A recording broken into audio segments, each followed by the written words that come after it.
Before cargo pants existed, paratroopers had nowhere to put anything. That sounds like a small problem. It was not.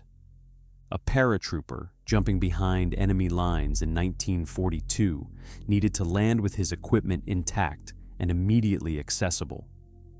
Standard military trousers had minimal pocket space designed for a soldier who had access to a pack and a supply chain. A paratrooper had what he jumped with and nothing else. If critical equipment was stored in a pack that separated on landing or was lost in the jump, that soldier was in enemy territory without the tools he needed to survive. The British military began developing a solution specifically for airborne operations in the early years of the Second World War. The design requirement was straightforward.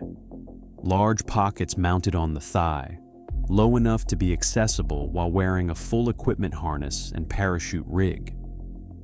The pockets needed to be secured against the violent physical forces of a parachute deployment without opening accidentally and losing their contents. The result was a pocket large enough to carry a folded map, a radio handset, ammunition magazines, or, in some configurations, a disassembled weapon component. The button-down flap kept the pocket closed under the shock of the chute opening. The placement on the outer thigh kept the contents accessible even when a soldier was wearing a full harness that covered most of his upper body. British airborne forces wore them at Arnhem and Normandy.